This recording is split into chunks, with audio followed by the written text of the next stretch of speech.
Hi everyone, it's me. Welcome to today's video. We are doing our April reading wrap up today. So get comfy, grab a snack because we are going to be talking about the 13 books that I read in April. Now, we had a pretty good range, I feel like. I read some new releases that were disappointing. I read some new releases that I loved. I actually did one reread this past month, and it was just a really varied month, I would say. We had ups, we had downs, but yeah, let's just talk about the 13 books that I read. Speaking of anticipated book releases and books that you will probably see in next month's wrap up because I need to get to these ASAP, I just got my book of the month. I need to share with you what I got because I am actually so excited about these two books. I also do want to thank Book of the Month for sponsoring this video. I love Book of the Month so much. You guys know I've been a member of Book of the Month for over 2 years now, and I literally have not skipped a month. In fact, most months I get multiple books from Book of the Month. So the two that I chose for May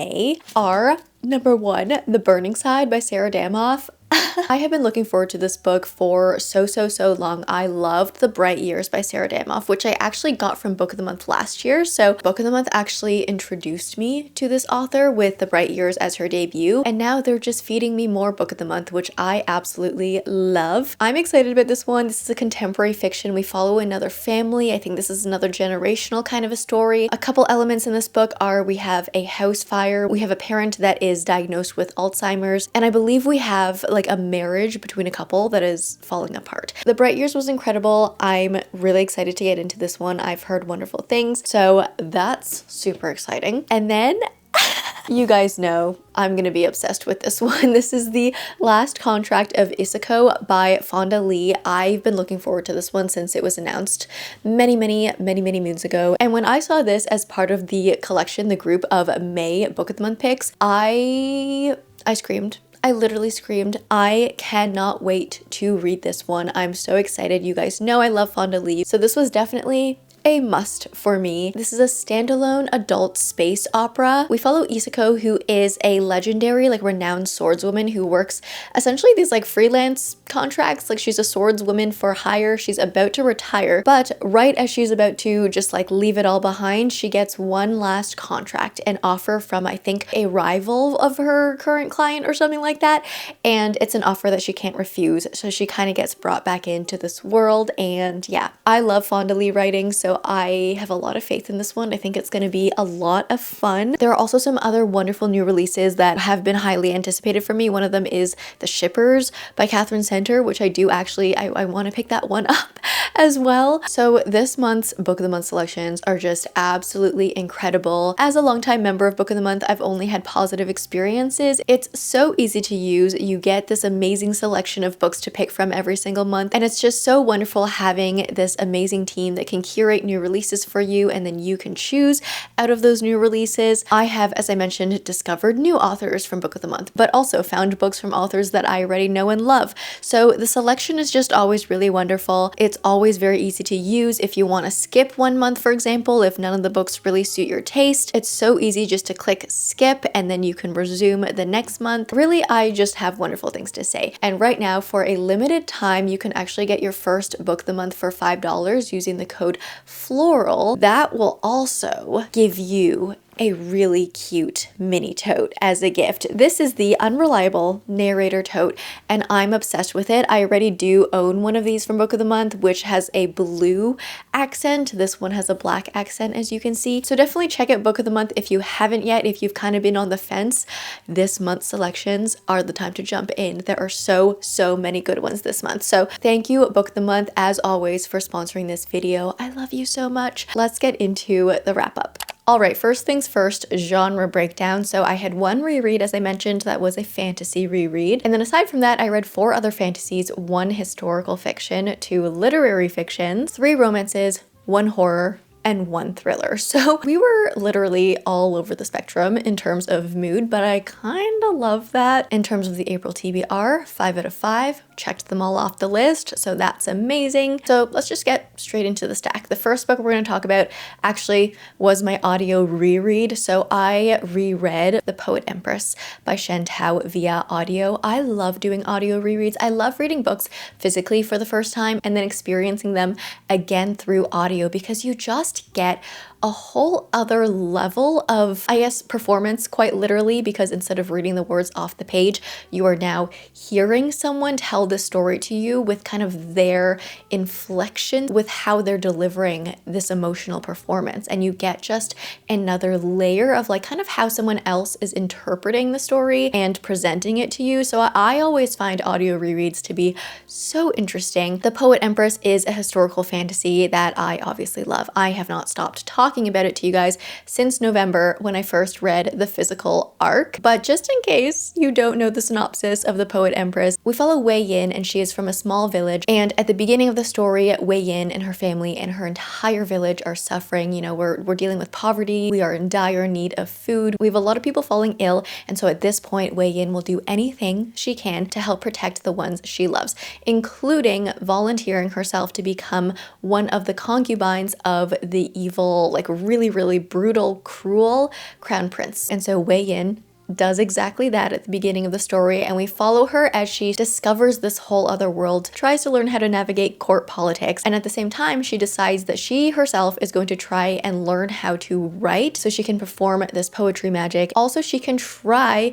to take this brutal evil crown prince down from within. This story, I always say, there is a touch of fantasy with the poetry magic, but don't go in expecting like a really complex magic system and all of that. This story to me is more of a deep dive on characters, on family dynamics, on sibling dynamics, on like sibling rivalries. It's very much more kind of a lit fic, more historical fiction, a deep dive on these characters. And I love this book. I love this book so much. There is so much detail to it, so much nuance. It's one of those books where you like, I don't know, you pull the curtain and peek behind and see like this whole other world that sort of explains why certain characters grow up to be the people they are in adulthood. And yeah, this audio reread was incredible.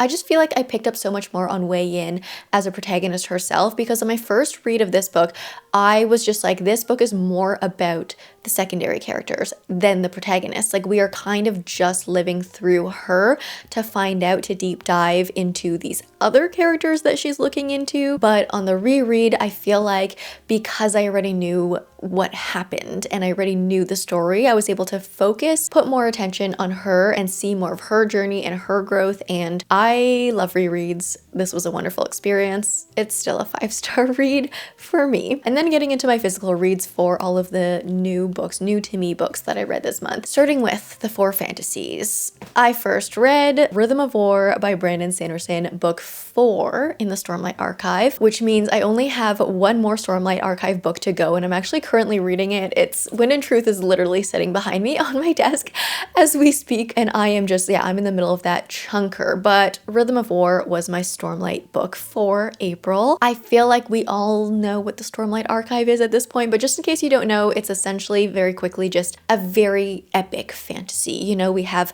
a battle, a war that is spanning across the entire world that gets more complicated, like more and more complicated as we go on through the series. We have a really cool magic system that is, you know, there's so many levels to it, and the magic system is actually really tied to morals and oaths and your virtues and like the codes of what you stand for, and I feel like that is just so cool. I love that about this world. But yeah, it's a high fantasy. It's an epic fantasy. We follow multi-POV. Each book is massive, like 1,300 pages long, massive. So after finishing this book, I have officially read, I think it's around 5,000 pages in the series overall after finishing this one. And I will have to say, I love the Stormlight Archive. Okay, you guys know this, but this was my least favorite book in the series so far. I know these books are long. I know Brandon Sanderson likes to go into a lot of detail about everything in terms of his magic system, investiture, like just how you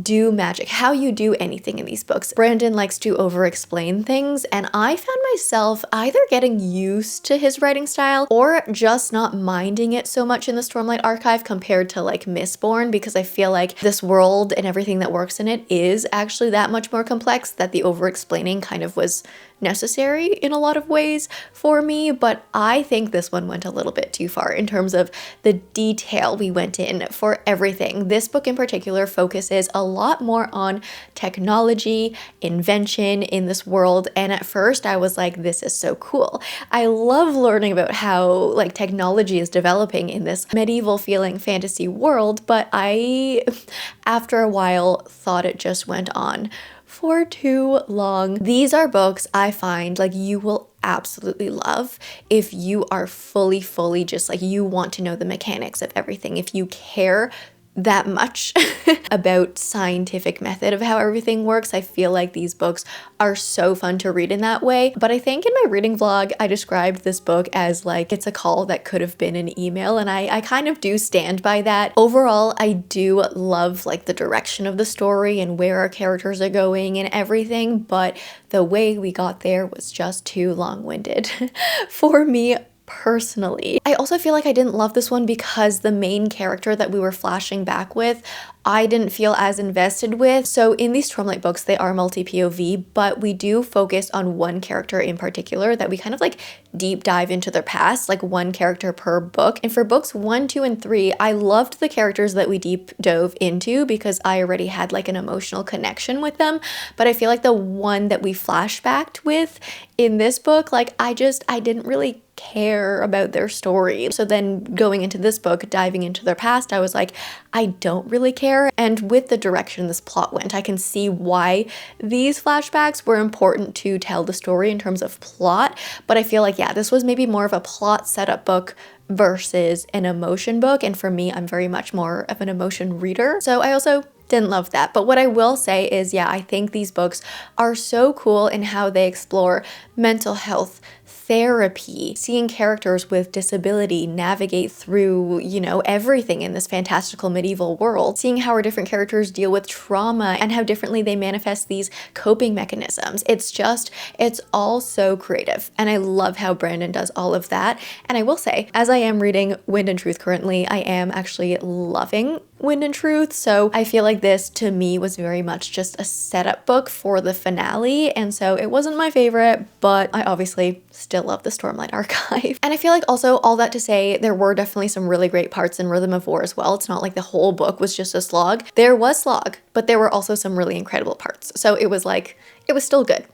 Just thought I had to clarify that. But okay, second fantasy book was a romantasy. So this is Shield of Sparrows by Devney Perry. This was our long distance book club pick, and I was really excited to dive into this one because I had heard wonderful things about this romantasy. I thought this would be the romantasy that would get me back into romantasy, like get me feeling those giddy feelings again. And I will have to say, it didn't make me feel giddy. It didn't. I did enjoy parts of this though, so let's get into it. First things first, synopsis. In this book, we follow Odessa as our protagonist, and she was always meant to be the other princess because growing up, she had a younger sister, and her younger sister was basically like the chosen one to be trained for all of these things, to be prepped for all of these, I don't know, more important royal duties, where Odessa was just kind of like tossed aside, like, you just live your life as the second princess, like the second tier princess. In this world, we do have a couple different regions, and all of them have different ruling families in them. But to kind of keep the peace between all of these different regions, and also to help strengthen magic, I'm pretty sure, like kind of magical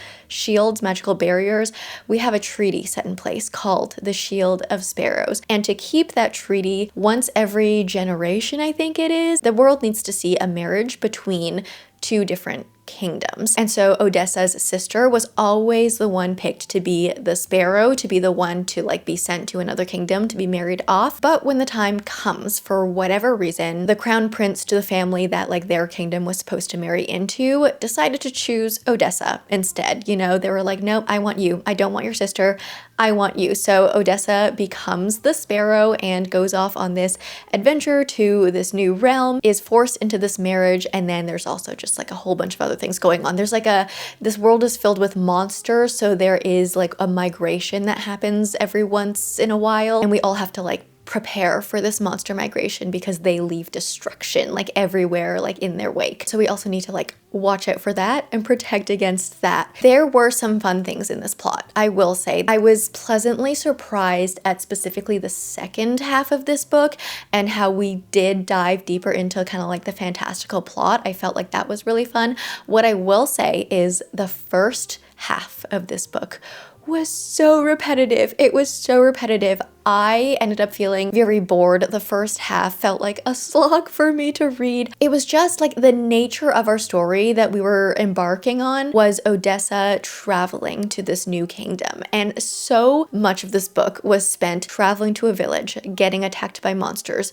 traveling to another village, getting attacked by monsters, traveling to a third village. And guess what? Getting attacked by monsters. And I just felt like the repetition, the over and over and over and over again of the same thing happening just was too much for me. I'm like, I can take 2 or 3 monster attacks, but by the time we got to like the 5th village plus monster attack, I was like, can we move on from this? Like, I understand there are monsters in this world and they're scary, but like we could have just combined all this stuff into like 2 or 3 attacks. But yeah, after that point in the second half, we actually went somewhere with the plot, and I do think we went somewhere quite interesting with the fantasy plot. I will say though, I didn't love the romance in this. I just didn't feel the chemistry. I feel like this is one of those types of books that kind of forces a love interest down your throat instead of like lets you decide that you like the love interest. We were very much in Odessa's mind. This is first person POV throughout this entire book. So we were just getting so many thoughts of like right from the start of being like, ooh, that guy's my enemy, but like, look at his jawline. It's always the jawline that gets me, isn't it? Or, you know, just everything like, oh, look at him. What is that like warm feeling I'm feeling inside? But like, no, he's my enemy. And I'm like,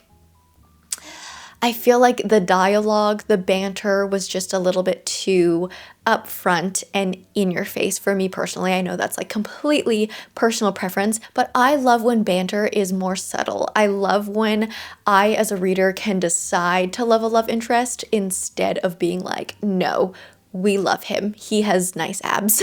There was also like kind of one main twist in terms of like the plot on the romance side, and I predicted that literally from the first chapter. So that also didn't really work for me. And I will say I didn't love the writing style. I think it was kind of a weird blend of modern day feeling lingo plus being in this medieval feeling fantasy world that it didn't work for me. It honestly did feel like Rebecca Yarros' like Fourth Wing writing, which for some reason I don't really mind, maybe because Fourth Wing was the first romantasy I read in this sort of genre. So I just kind of accept it in Fourth Wing, but now every other book that reminds me of that writing style, I don't love. And that's, you know, that's just a me thing really. But we literally had like typed out in this book, we had our protagonist thinking things like, or not even thinking things, like saying things and thinking things like, ow, ew, and blarg. I think the blarg really got me because blarg was repeated a couple times and I'm like, can we stop saying blarg? I don't know why. That was just a very specific, like little nitpicky pet peeve thing of mine. So all in all, I don't know. I'm really torn on this one. I was very middle of the road. There were some things about the plot that I loved, some twists near the end of the book that I was like, you know what? That's pretty cool. I kind of like where you're going with that. But overall, I don't know if I feel invested enough to continue this series. That was Shield of Sparrows.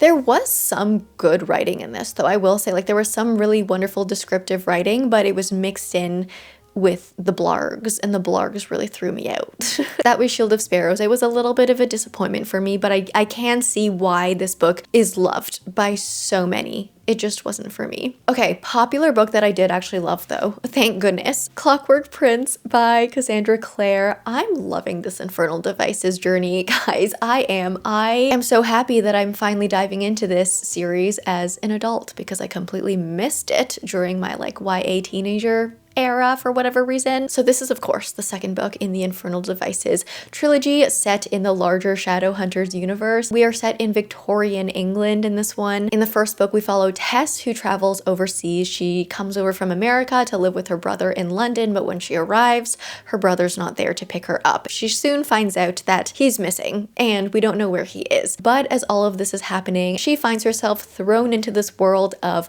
cults, secret societies, demons, vampires, werewolves. It's all just very cool and very fun and very ambient. So in this first book, as we dive into this underground sort of a world, Tess needs to find out where her brother is, what happened to him. And so this is the second book. I had so much fun reading this, you guys. I don't know, watch my reading vlog. I was giggling. I feel like a teenager while reading this. This is like classic teenager love triangle done in the most fun way. I love it. I love all 3 points of the triangle. I think their dynamics are just so fun to read, and like Tess is just one of those characters where like everyone falls in love with her, and it's fine.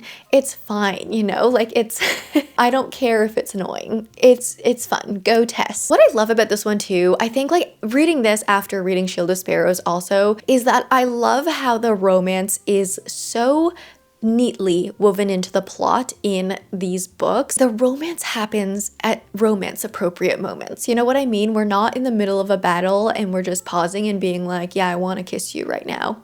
Like the kissing happens in actual quiet pockets of the story, and it just feels so natural and genuine the way everything is just like meshed in together. So that's great. I also feel like this was just second book done right, where in the first book we spent so much time establishing our world, meeting everyone, but in this one we did do kind of like more deep dives into our characters. We learned more about their past. We got a little bit more emotional with it, and I had fun. Okay, some of the big twists were predictable for me, but like I'm an adult reader reading YA books, and that's kind of almost to be expected in a lot of ways. And even though some of the plot twists were predictable, I still had fun reading them. This is one of those books that, you know, you'll read 200 pages in and realize that it's only been like one day in the story. Like everything happens so quickly, but it's so much fun. Okay, I've heard that the third book, Clockwork Princess, will break me, and I'm like, how is this gonna happen? Because I feel like as I'm reading these books, I'm not feeling like overly like traumatized emotional. It's more just like I'm feeling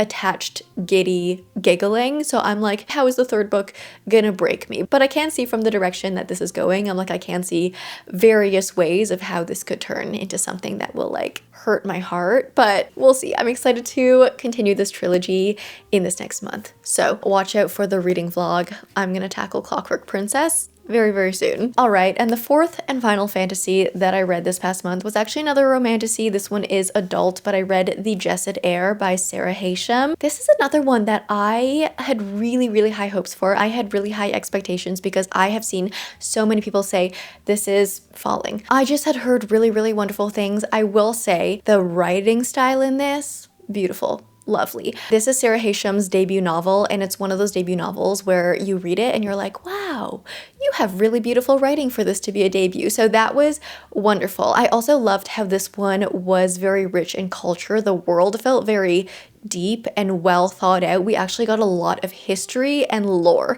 in this book. And to me, okay, that was kind of a feature and a fault at the same time. But okay, I haven't even told you what this book is about. So this is the first book in a romantasy duology. The world is very Egyptian inspired, which I absolutely love. And essentially in this world, before this book began, we had these people, the Jasadi people, and their entire kingdom was destroyed. They were kind of cast out by all of the other kingdoms because they had magic, and one kingdom in particular just started like painting them as the enemy, like they're powerful, they're too powerful, they're going crazy. We can't let them continue going on with no checks, you know what I mean? So they were just destroyed. And at this point, anyone who has traces of magic or shows sign of like a Jasadi lineage gets tracked down, hunted, and removed. Sylvia, our protagonist, of course, is a secret hidden Jasadi person, and not only is she Jasadi, but she is the Jasad heir. So she is secretly a part of like the royal Jasad family that survived this attack, and she's been living this life on the down low, you know, as an orphan, trying to just work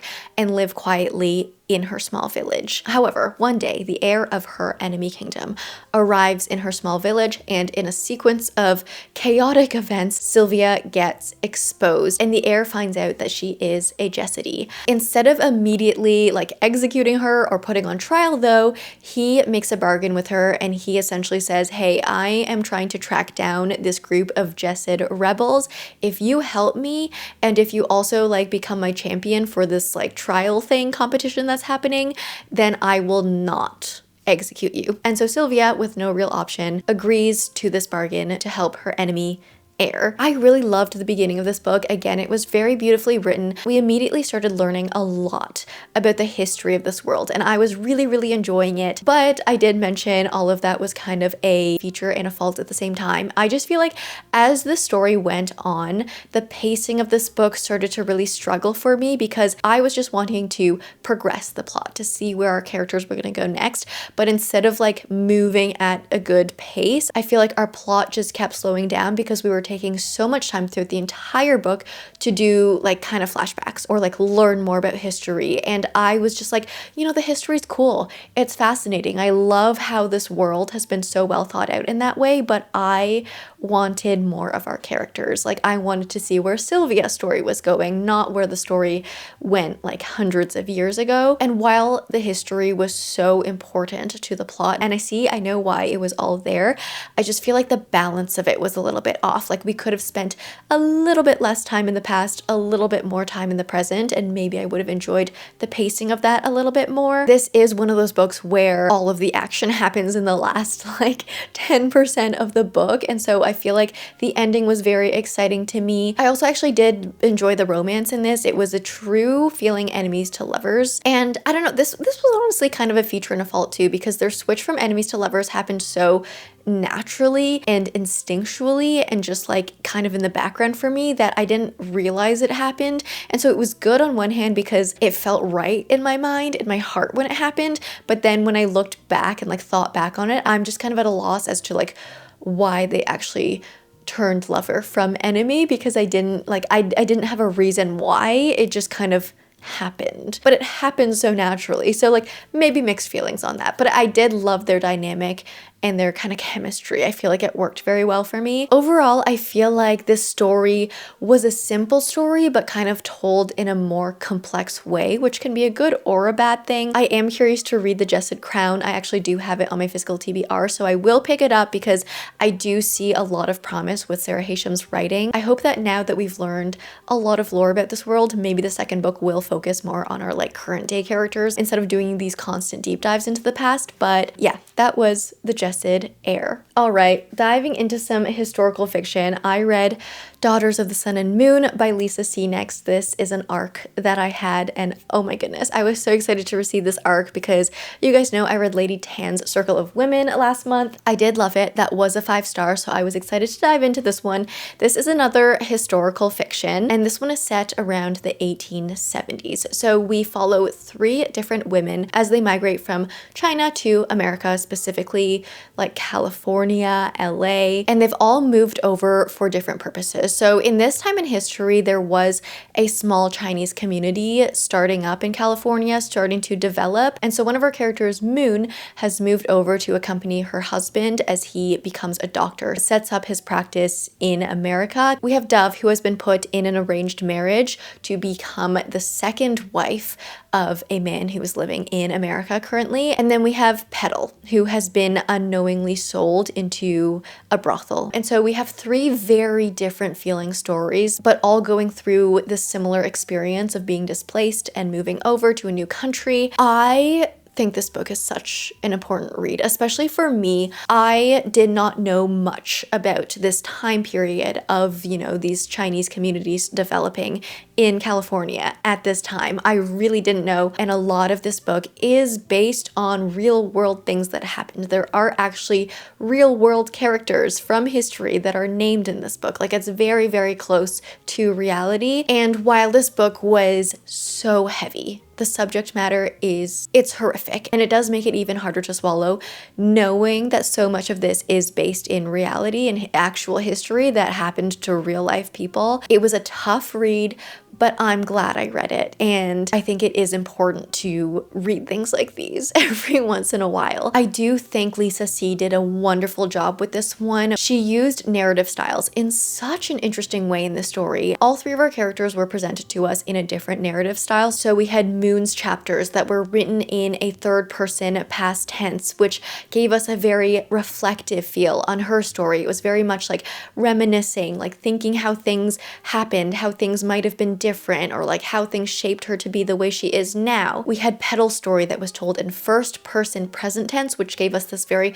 visceral feel, this very in the moment suspenseful feel that made everything just feel very much like more close to you and was happening like in the moment, and it was just very like horrifying reading it that way. And then we had Dove's story that was told in a third person present tense that gave us kind of like a more detached storytelling feel, and that really worked with her story because her character very much like she detached when things went bad, you know, she went numb. And I feel like the third person present tense really worked for her, and I feel like these different narrative styles telling these three very different stories felt so honest to the characters and suited them so well in all of their different ways. So that was honestly genius, a genius decision. I loved that. So I thought this was a wonderful read. The only real issue I had with it was some of the pacing around the middle felt a little bit slow. I feel like some of the things could have moved a little bit faster, but at the same time, the pacing of it felt very accurate to the actual story. So it's like, again,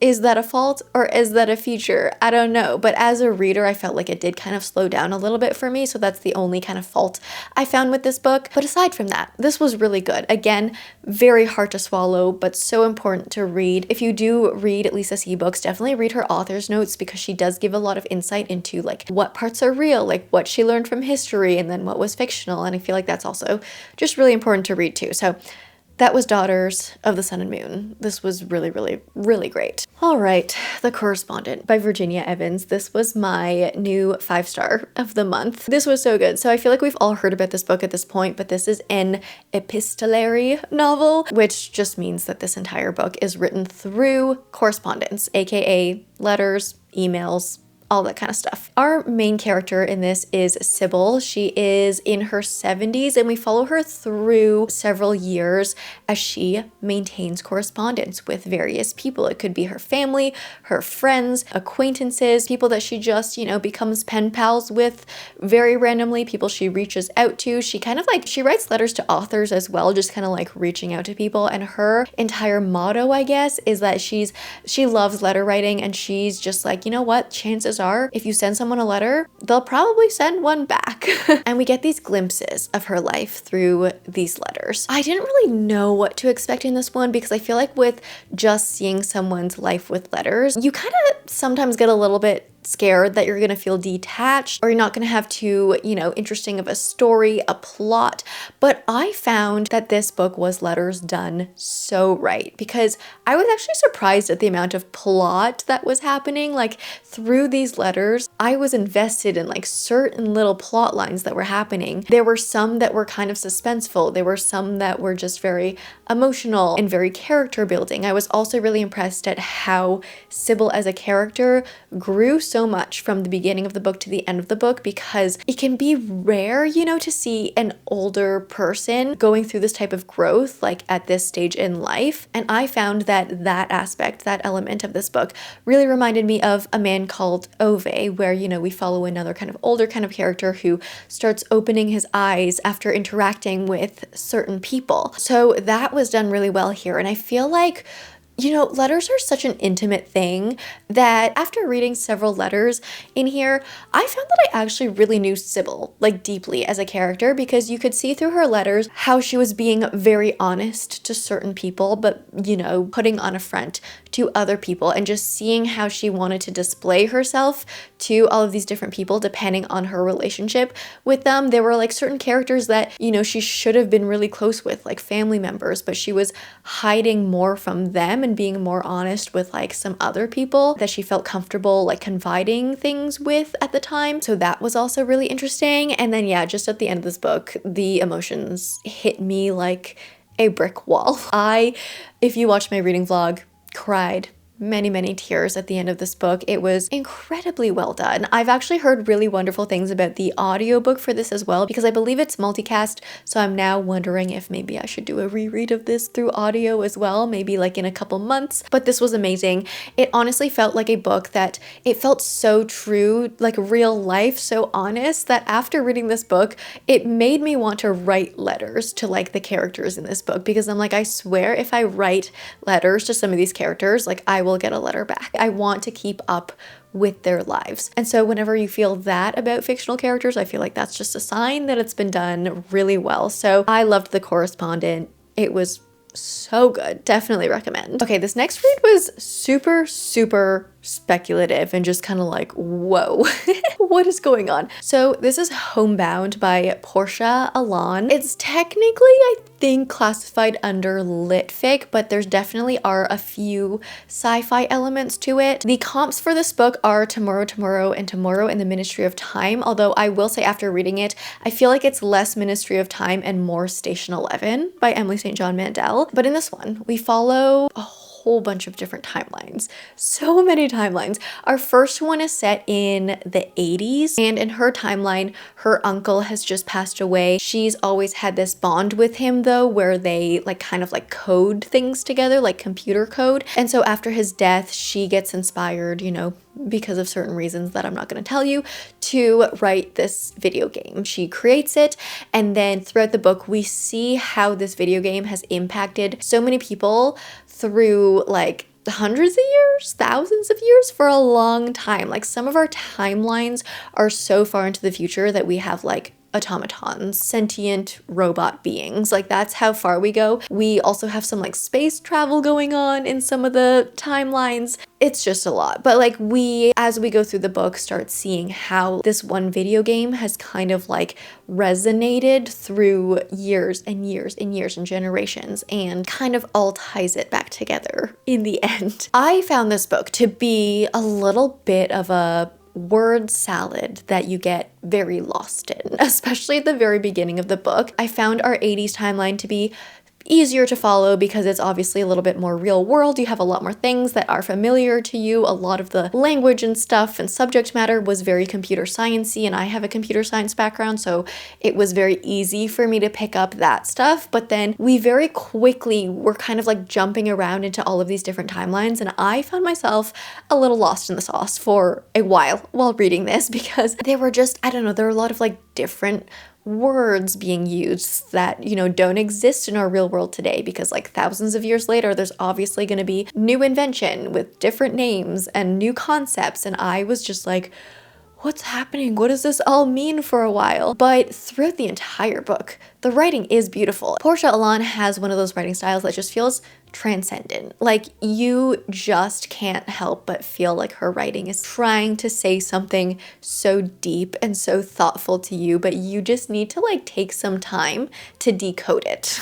That's how I would describe this book. Like you just need to keep reading it. Take your time with it, read it slowly, but I will say, like, as I was getting to the end, I did settle into it. I found myself understanding things, and by the end of the story, I was, you know, I was convinced. I was like, that was beautiful. I loved how everything tied together in a very subtle way, but it was one of those books that it really didn't feed you things. Like you had to make the connections yourself, and I kind of loved that. I love kind of needing to work for that once in a while. So overall, I did have a good experience reading this one, and I compare it to Station 11 because we do have some of our timelines set very far into the future where like civilization has crashed, you know, the world has flooded, land is gone, everything is just ocean at this point, and we have these societies trying to rebuild themselves. And I found that the exploration into that really reminded me of Station 11, so that's kind of like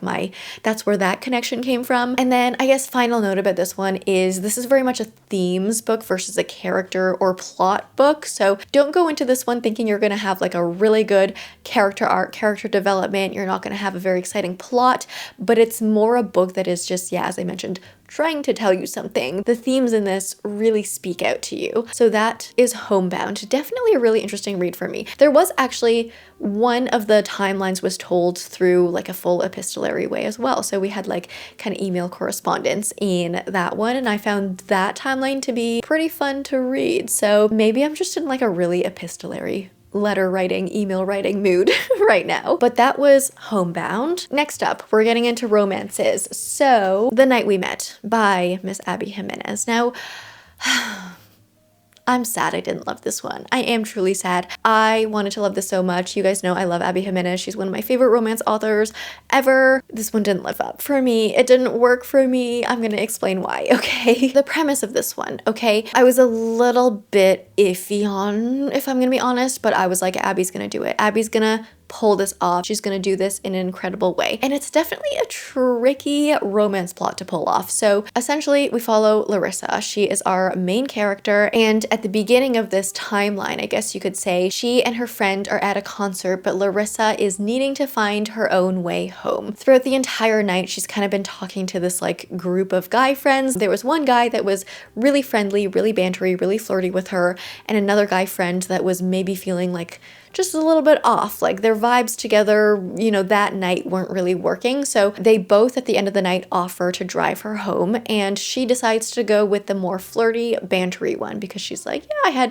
I had more fun with him tonight. After that night, they exchange numbers, they start dating. Then a few weeks after they've started dating, Mike, the guy that she's dating, is supposed to drive her and her mother to the hospital because her mother is getting a procedure. However, instead of Mike showing up, Chris shows up, and Chris is the other friend at the concert that one night, the one that felt a little bit off, the one that she didn't choose to take her home, and the one that she's not dating. He's the boyfriend's best friend. He shows up at their door instead, and Chris is just like, hey, Mike has a hangover this morning, but he called me to ask if I could take you guys to the hospital today instead. And so they go. Larissa and Chris end up spending the entire morning together as they're waiting for her mom to get her procedure and everything figured out, and they find that they have this really great bond with each other. Like immediately they're clicking, they get along, they actually find a dog that they start like co-parenting together, and she's just kind of like, wow, Chris is really great,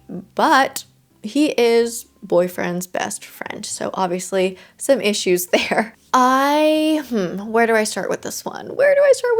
I could see the overall direction. I saw the overall picture that, you know, Abby was trying to do with this one, and I actually do agree for the most part the direction she went in with this sort of plot, with this sort of trope, because it was very much just like Mike was not in a good place. He was struggling with his own inner things. He was just not emotionally available to be a boyfriend at the time, and Chris was just, I don't know, very much more caring in so many ways to Larissa, but then at the same time, it's like, should Chris have stepped over all of those lines, knowing that his friend was dating her at the time? I don't know. Morally, this book is very complicated. What actually irked me a lot in this book is we didn't get a lot of Mike, like the original boyfriend.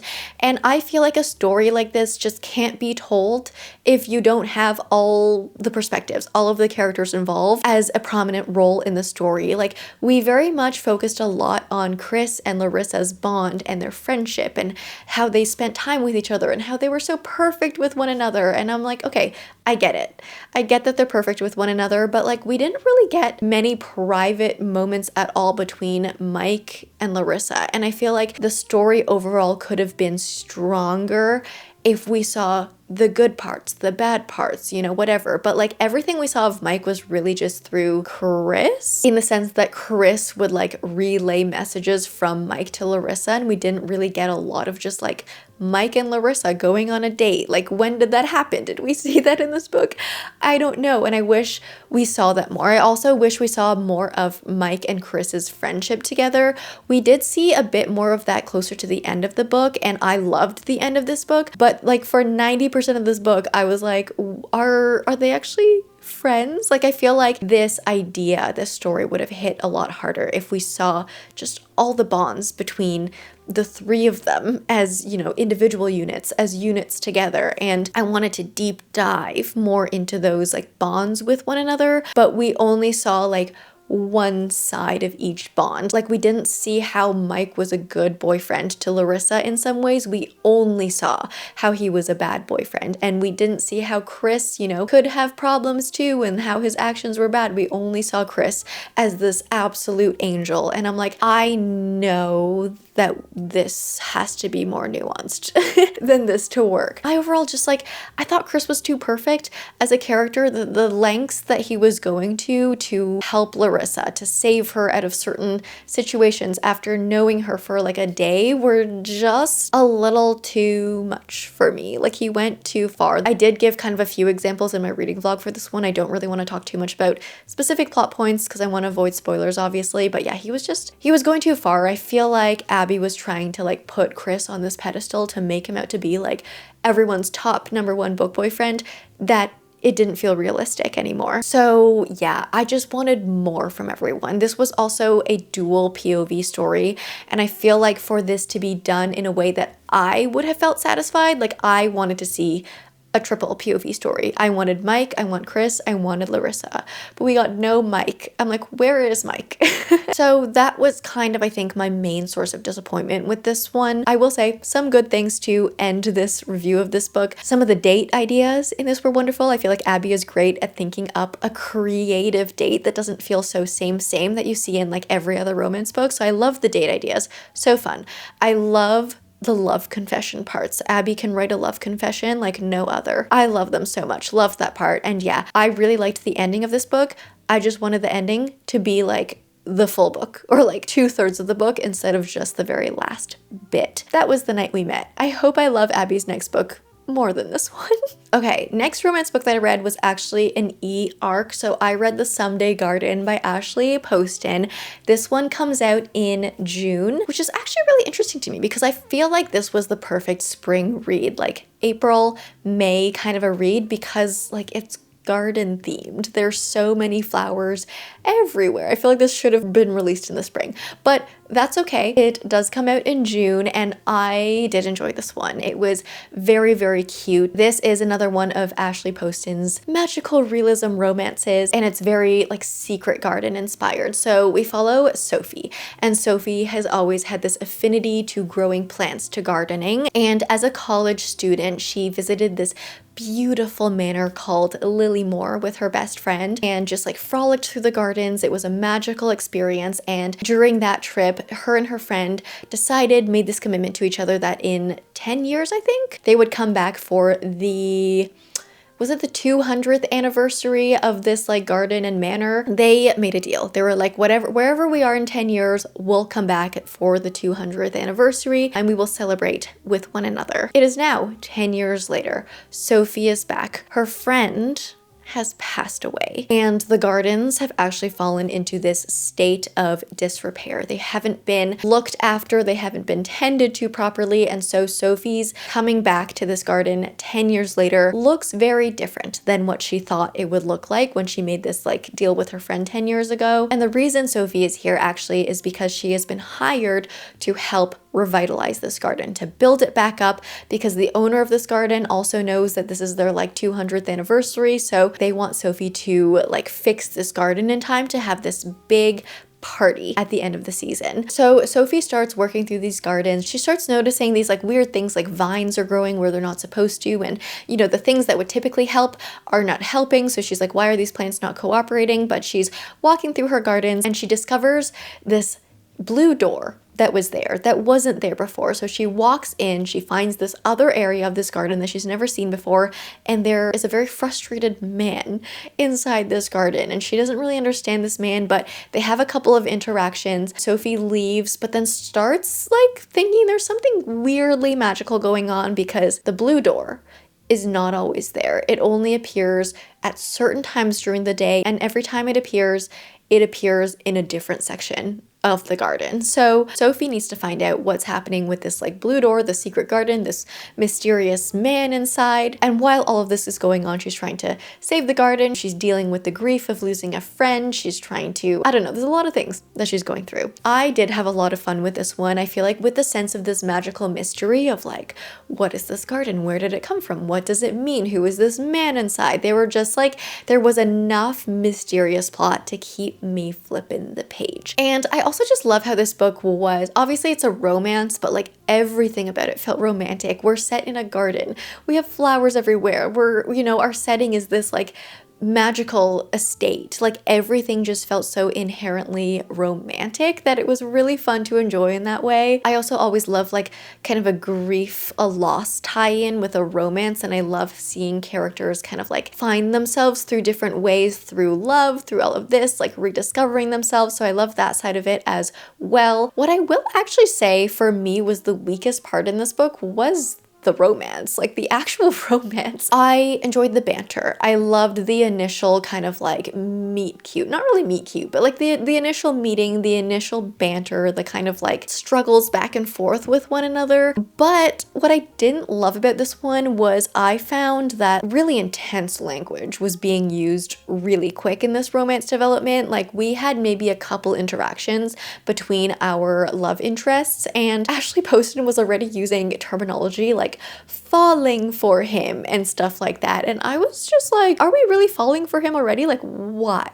Why? Like, I can see that you might have a crush on him. You might see that he's really attractive and all of this stuff, but falling for him already, it was just like a few things like that happened a little bit too soon for me. And the feelings just kind of came out of nowhere. So kind of those middle stages of the romance development were iffy for me. But I did love in this one how we didn't have an annoying third act conflict. Like the conflict was a plot-driven conflict and not like a third act miscommunication breakup conflict, which I always love that in a romance. There were parts in this that got me honestly a little bit teary-eyed at the end. I think a lot of the stuff with her friend and like grieving her, a lot of that hit me pretty hard at the end. And overall, I thought this was cute. I really liked the story. So that was The Someday Garden. I don't think it was like the best romance ever by any means. I also don't think it was like the deepest book. We definitely touched on certain things, but we didn't dive like deep into them. But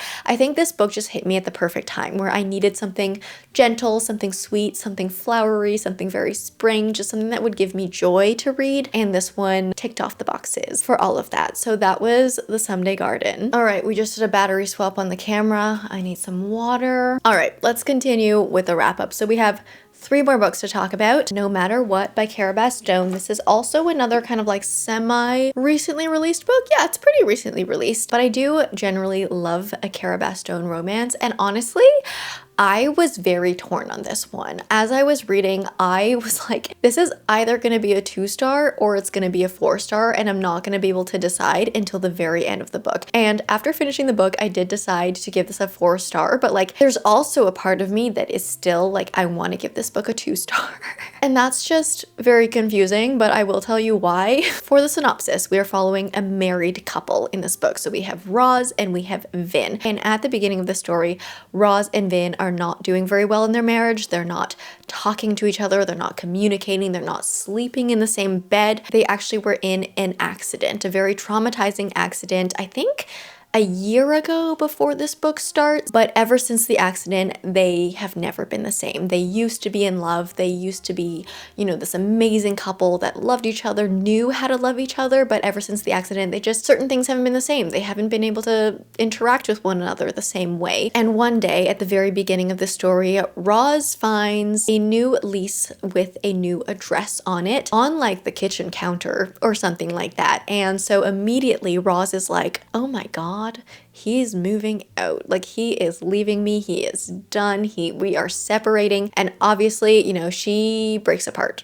And so during this stage of just not knowing where her marriage is going, thinking like she's at the bottom of the bottom, she actually stumbles upon this art class, like this figure drawing class. And she decides, you know what? I'm gonna start figure drawing because why not? Like it's gonna help me get my thoughts off of my life and just, you know, I wanna try to learn a new skill. As she gets like deeper into this figure drawing class though, she decides that she needs to find like a live model to work with outside of class hours because this class is only once a week and Roz is like, I wanna draw more than once a week. So she, you know, she's like, I'm gonna look on Craigslist and see if I can find anyone who will model naked for me for this like figure drawing class, but also like not make it weird and not sexual, which, you know, is probably harder to find than you would want. But then in a surprising moment, Vin, her husband, actually volunteers and says, hey, no, don't, like, please don't find weird people to like come and undress and strip for you so you can draw them. Just draw me instead. I can pose for you. And so Roz starts getting very confused as they kind of like do these drawing sessions. She starts wondering, why is he being so nice to me if he's like moving out and separating? And so yeah, all of these things are just very confusing, and we follow our couple as they try and work through their issues. There are things I loved about this book. There are things I hated about this book. One thing I loved about this book was that our first chapter, our opening to this book, was an angry cooking scene. You know, we had tomato sauce involved. The way it was written just felt so visceral and strong, and I loved it. And I feel like in many ways, Cara Bastone's writing has really improved in this one. Like it felt very different. It felt a lot more just like well developed, well rounded. And I've always loved her writing, like in Ready or Not, loved her writing in that. It just really flows smoothly in my brain. But I feel like in this one, we like reached a new level in terms of like, I don't know, matching this like angry tomato sauce cooking scene with our character Roz's emotions at the beginning of this book. It fits so well. And I feel like a lot of moments in this book felt really realistic in the way they were written. Like when Roz was having a breakdown, the writing style really reflected that. It was just done really genuinely, really authentically, and the words really did speak for themselves. I also loved how this book did not feel like a typical romance, because we're not, you know, we don't have a meet cute. We don't have our characters just like getting to know each other. We don't have those like initial blustery moments, because we have characters that already know each other so deeply. They've been married for years. They have this really close bond with one another, but we're just in this situation where things aren't clicking in this time and moment. And I found that to be really refreshing. And then also just piggybacking upon that, I feel like Cara Bastone really captured the feeling of being married and like coexisting, like co-living with someone really well. Those bits were so authentic to like the married experience that I felt really seen in a lot of moments. And I don't know, a lot of these just like quieter moments of what it's like to have someone in your life every single day, all day, and like how you move around each other in a home. I feel like that was captured really, really authentically. And I also loved the tie-in of art with our character's emotional journey and her growth. That was done so just like intentionally and with purpose. What I didn't like about this book, okay, and I'm still unsure if I hated this or if it was kind of like genius, is that the main conflict of this book is one of the worst main conflicts in terms of like tropes for me. It was all one big miscommunication, like a very simple miscommunication that boiled down to very specific semantics. And in these moments of, you know, seeing Roz and Vin being unable to speak these kind of not simple things to each other, but like not being able to speak their feelings to one another, and like being a married couple and not being able to talk to each other was frustrating. It was so frustrating. I really hated it in the moment while reading it. And in those moments, that's when I was like, this is a 2-star read. I am so frustrated. I hate this so much. But going like after reaching the end of this book and seeing just how Cara Bastone really embraced the miscommunication trope in the most, I don't know, she really just like confronted it. She was like, this is miscommunication. I'm not going to make it just like one silly miscommunication and that's it, but I'm going to make this the most frustrating miscommunication, and I'm going to linger on it. I'm going to take some time on it and actually explore this miscommunication and like why it happened, and like really make that a major part of the story. And so on one hand, while I'm like, it was so hard to read this miscommunication, I wanted to scream at both of the characters because one character was not speaking and the other character was not giving the other character the room to speak. Like they were both not allowing this to happen. It also just felt so real because of the way Cara Bastone did it, and because of the way she fully embraced this trope and made it into being the whole story and made it into being a huge part of the character development. I'm still so torn. I ended up giving this book a 4-star because I'm like, it's kind of genius. Like I kind of have to respect Cara for doing that in the story, but at the same time, it was not fun to read. Like it was not. But then at the end, I was like, that was kind of beautiful. Those are my very, very conflicted feelings on this book. In the end, I decided I loved it, but I can also see a lot of people picking this up and hating it. So that was the end of my romance journey this month. Anyways, let's talk about horror.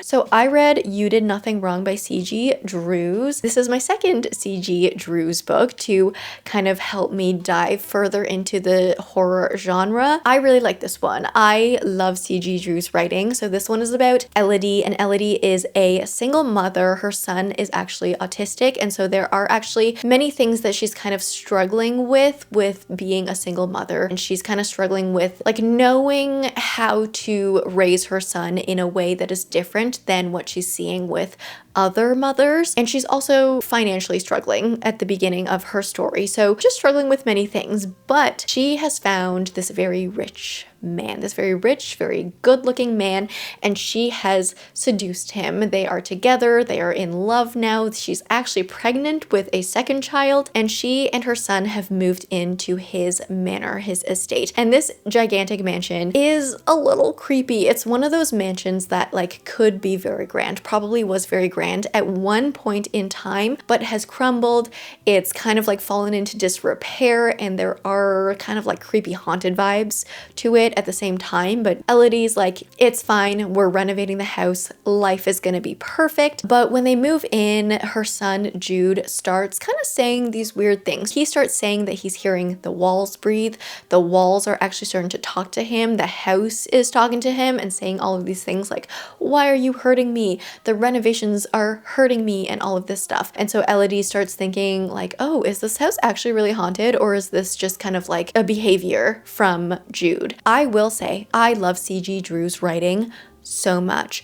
It is beautiful, and it's such like a weird feeling because the things that C.G. Drews writes about are really gruesome, are gory.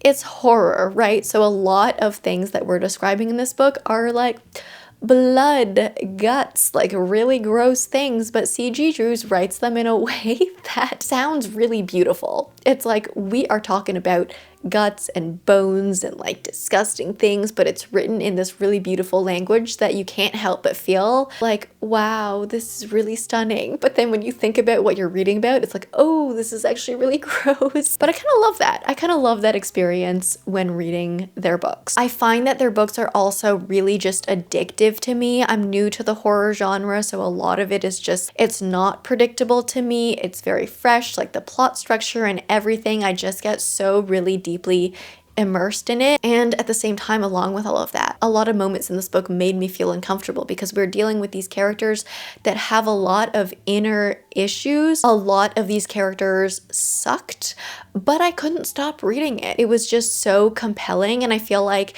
horror is an interesting genre because it does dive deep into like characters and all of these themes, like, you know, raising a son with autism. We have a lot of, you know, mental health talk in this book, but it's presented to you in this alternative format that is on one hand more approachable, and on one hand just, I don't know, it's a different way to critique on these certain things. And I'm horrible at reviewing horror. I'm gonna be completely honest because I've read like 3 horror books in my entire life. So it's a very new genre for me, and I hope I'll be able to express my thoughts on the genre as a whole better the more I get into this genre. But I do just have to say I loved this book. It went in directions that I didn't expect it to go in based on the plot synopsis. I love this. It was haunting, it was psychological, it was great. All right, final book that we are going to talk about in today's wrap up is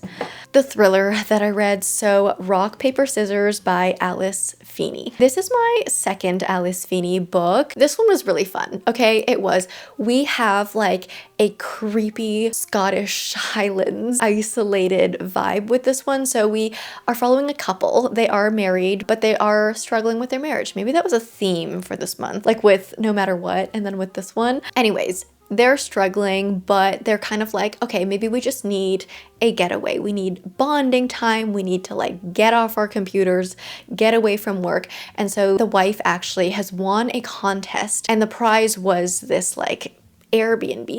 I want to say it's not an Airbnb, but it's like a stay, like a homestay in this old chapel converted into a home that is just kind of in the middle of nowhere in the Scottish Highlands. She works at a dog rescue, and he writes like film adaptations, like book to film adaptations. He writes the scripts, and he also has face blindness, which I feel like just adds a whole level of creepy to this thriller, which I actually love. When they arrive at this chapel, they're like, okay, this is creepier than I thought it would be. There's just weird things going on with the chapel, with doors being locked or doors being open. There is like a layer of dust everywhere in this chapel. So they're like, is this place actually used as like a rental home? Like, do people actually stay here? It looks like no one's been here for years because of the amount of dust. But despite all of these weird kind of eerie feelings, they're like, you know what? Let's just make the most of this weekend. At least we're here together. I don't know. Let's just try and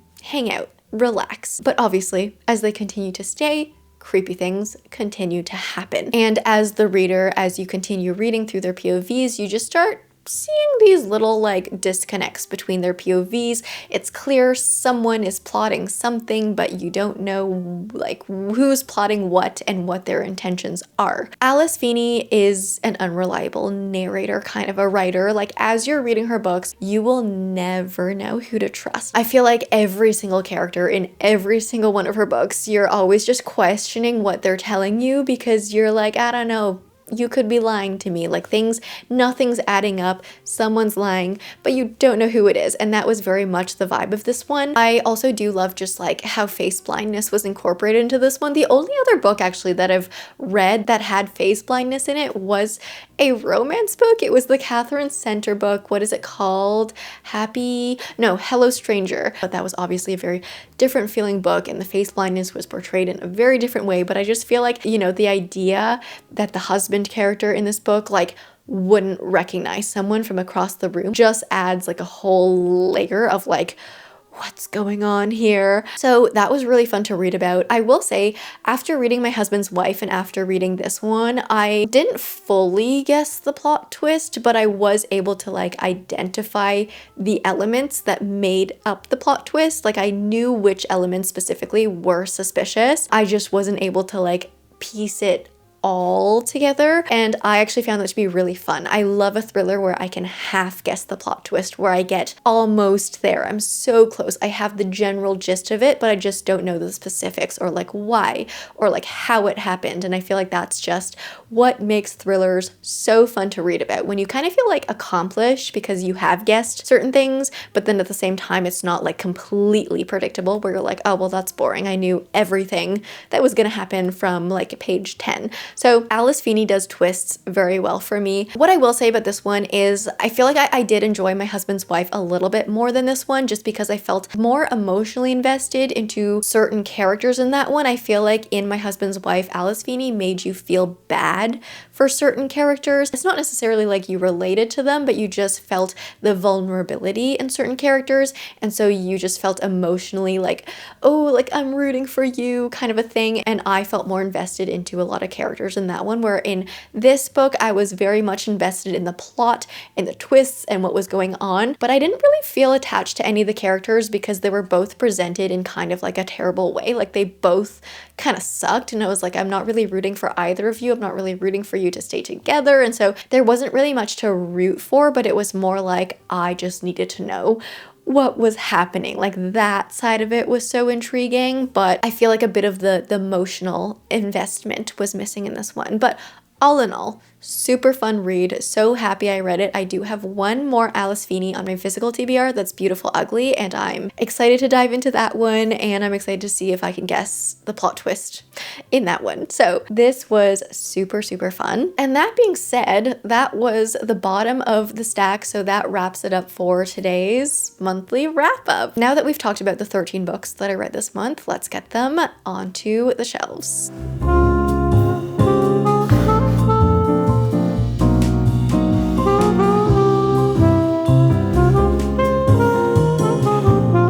All right, I'm gonna leave you guys here for now. I hope you enjoyed this April reading wrap up. If you did, please leave me a like and a comment. If you don't know what to comment down below, let me know your top read in April and your worst read in April. If you like me, subscribe, do that bell thing, and I will see you in the next one. Bye!